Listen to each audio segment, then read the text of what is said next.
Goodness gracious, great balls of fire! Hey guys, welcome to Wrestling Days and welcome to this Great Balls of Fire preview and predictions video. First of all, the first thing I want to talk about is the poster. So here's the poster, and I really like it. It's like a boxing poster. It's got the two main guys, just kind of like their heads. You kind of see it in boxing posters, UFC posters, things like that. We know that WWE can get posters drastically wrong.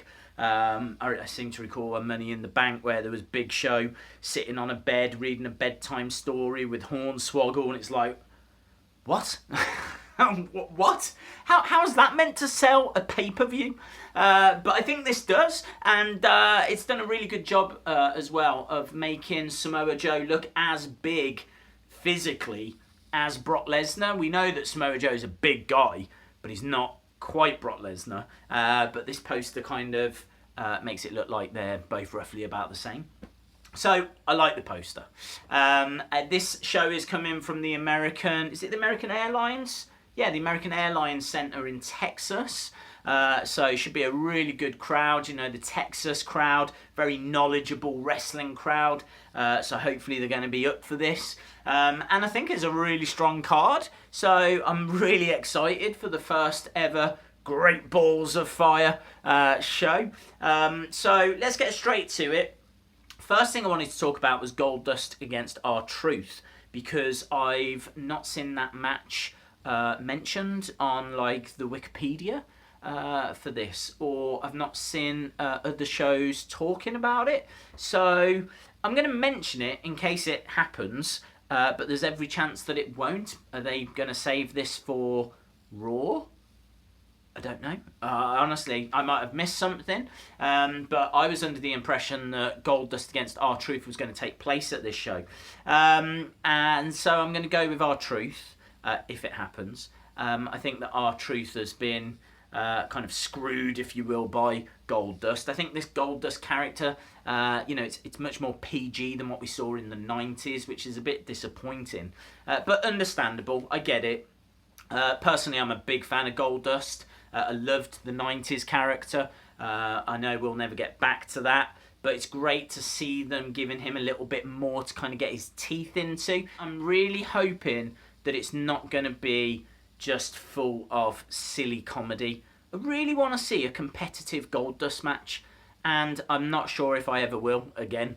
But I know he can work. I know he's a great wrestler. Please, Vince, please, just let me see one competitive Goldust match. So yes, I think R-Truth wins anyway, because I think that they'll want to give R-Truth kind of his moment, his revenge. So we'll have to see. But I'd be cheering Goldust. Let's talk about matches that are actually happening. Seems quite logical. Neville against Akira Tozowa. Now, I think Neville retains. I don't think Akira Tozowa has been built up enough to be the person to end Neville's fantastic run as champion. Someone needs to. And it's very difficult to pinpoint who that person should be. I would be leaning towards, I'm not saying this is the person that should end Neville's run, but I would be leaning towards someone like Gran Metalik, because I don't even know what Gran Metalik is doing at the moment, but I know he was in the Cruiserweight division. I haven't seen much of him though, but he got to the final of the Cruiserweight Classic last year and was just beaten by TJ Perkins. So Gran Metalik is very credible. He's worked in New Japan as well, so he's got that in his arsenal. And he didn't taste like any single success over there or anything like that, but still, this is someone that has been very successful around the world. Did very well in the Cruiserweight Classic tournament last year. If built up properly, could be a very credible opponent for Neville. Now, Akira Tozowa could also have been that credible opponent, but he hasn't been built up properly. Instead, he's been put in with this Titus brand. It's a comedy angle. I just don't see it. I don't see this being enough of a build to end what has been a fantastic run by Neville. So I would keep the title on Neville for now. It's a shame because I really like Akira Tozowa as well. And I think this could be a fantastic match. This really could steal the show. Next up, we've got Enzo against Big Cass. I think this is Big Cass. I don't see Enzo winning this. Big Cass should win this. I've heard a lot of other people saying that Big Show could come out afterwards. I hope he does. I think that'd be a really good first feud for Big Cass. It's a little bit of a shame that we're getting this Enzo Big Cass match so soon. They only split a few weeks ago, and they really could have built this up even bigger and had a really huge match at SummerSlam. They could still do that. You know, it could be one of those where Cass jumps Enzo. We don't really get a match. It's, you know, the match doesn't really get started. It keeps building and we build towards SummerSlam. That would be cool. I'd be into that. Or I would be into Big Cass destroying Enzo, right? He has to. I know a lot of you are Enzo fans, right? He's great on the mic. But he can't. How does he beat Big Cass? Big Cass is 7 foot tall. So Big Cass has to win. Logic says Big Cass has to win.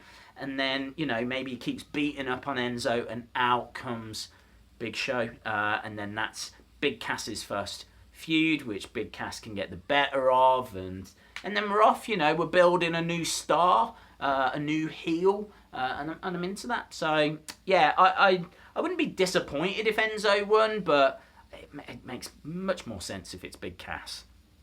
Next up, we've got Sheamus and Cesaro against the Hardys. This is a 30-minute Ironman match for the tag team titles. I love Ironman matches because, you know, I mean, one team could go 3 falls up, and then the other team's got to try and claw that back and win 3 times within a certain amount of time, and you've got all this added extra drama and the clock's counting down, and, you know, it could be a draw. Do we then go to overtime, or, you know, is it like the dying seconds and it's like whoever wins next is going to win the match, and it just adds so much extra drama. I love it. I think it's brilliant. I want to see the Hardys win because, again, I agree with a lot of other people. I think that the Revival need to have a big feud with the Hardys, and so I don't see why that shouldn't be for the title. They need to push the Revival because the Revival are that good. They are arguably the best tag team in WWE. You know, there's an argument for American Alpha, but yeah, I think the Revival could be the best tag team. So you can't keep just leaving them to one side. They're back, they're ready to go, and I think that it makes sense for the Hardys to win this and then move on to a match against the Revival.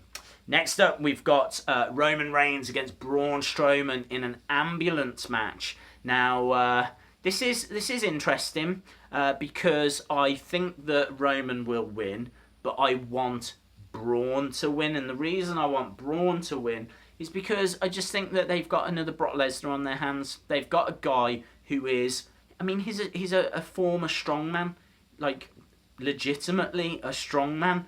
I'm not just saying he's big and strong, like he did that as a job. So he's a beast, and you know, he looks the part. He's gotten better on the mic, better in the ring. He's only going to keep improving. They've got something pretty special there, and they know it, which is why they've been pushing him so hard. But what does a defeat to Roman do for Braun Strowman?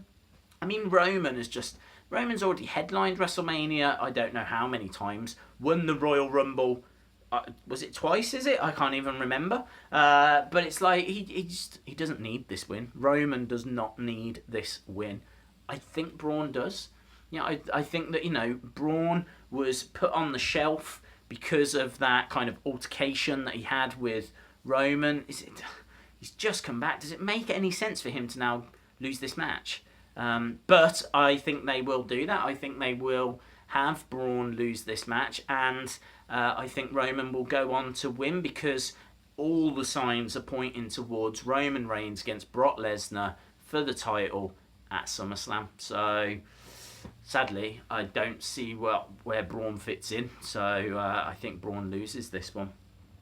Next up, we've got Seth Rollins against Bray Wyatt. No one cares about this match. I don't care about this match. I don't even think they care about this match. I seem to remember like Bray Wyatt just stumbling around a desert. He's always either in a desert or some kind of spooky house talking mumbo jumbo.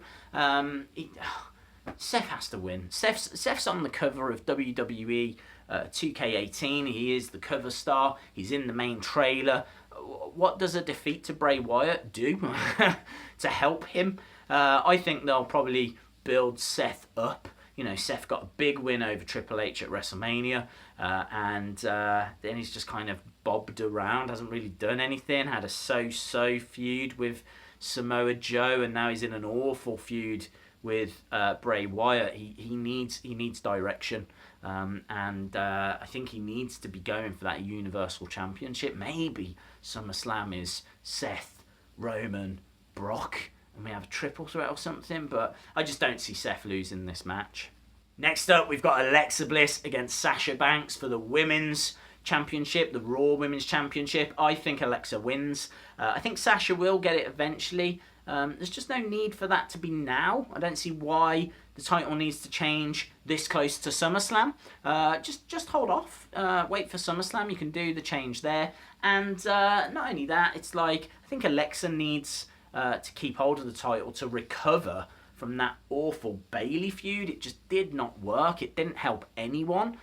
Sasha's just had an awful 2017, so another loss just isn't going to make any difference. Keep it on Alexa Bliss for now. Next, we've got Miz against Dean Ambrose. This is for the Intercontinental Championship. This is very straightforward. It is the Miz. He's going to win because of the Miz-tourage, and they're going to get involved. They're going to screw Dean Ambrose out of his win. I'm sure Dean will be on the verge of winning, and then they'll get involved. But the thing is that Dean needs a feud that he can get his teeth into that isn't the Miz. So I think that he needs to really go away for a little bit, change his character, drop the silly jokes. You know, he's meant to be the lunatic. I don't know many lunatics that tell so many stupid jokes. And I know a lot of lunatics, don't get me wrong, most of you. But yeah, he needs to change that character. That character just isn't working. It's not connecting with people like it was last year. If you think he was WWE champion, he'd won Money in the Bank. You know, the sky was the limit, and look at him now. So I think the Miz wins, and then maybe the Miz goes on to have a feud with Finn Balor or something like that. But yeah, isn't it amazing as well that Finn Balor is not on this card? I've only just realised that. No Finn Balor on this card. But yes, the Miz wins. And anyway, that brings us to the main event. Brock Lesnar against Samoa Joe. The build for this has been absolutely fantastic. And I think Brock wins. There's no two ways about it. You know my thoughts on this, because I think they're going to do Brock Roman or Brock Roman and Seth at SummerSlam. And I just don't see how... And they're not going to put the belt on Samoa Joe and then have Samoa Joe lose it on Raw and have it all go backwards and forwards. I think they're just going to keep the title on Brock. Maybe Joe wins. Maybe Joe wins by DQ. Maybe Joe wins by countout or something along those lines. I don't think this is like a no DQ match or anything. Or maybe Heyman gets involved. I would love Brock to throw everything at Samoa Joe like for 5 minutes. F5s, German suplexes, and then Joe gets up. Because I want Joe to be that destroyer. I want Joe to be a person that you can't easily beat him. You're not going to hit Joe with an F5 and Joe stay down. Joe's going to get back up. So you're going to have to hit him with everything and more. I really want that moment where Brock realises, I've underestimated this person. Where he's like just destroyed him, gone for the pin, and Joe kicks out and Brock's like, I don't know what to do. So yeah, I think we're in for a war. I think Joe's going to look great, but he's not winning the title. Brock Lesnar's going to walk away still the reigning and finally defending Universal Champion. Awesome, guys. I'd love to know your thoughts. Drop it in the comments below. If you like this video, please give it a like, hit the subscribe. I think that's everything. So hopefully I'll see you again next time. And obviously join me for the reaction videos and the review and all of that, because I'm going to be all over the great balls of... Bye.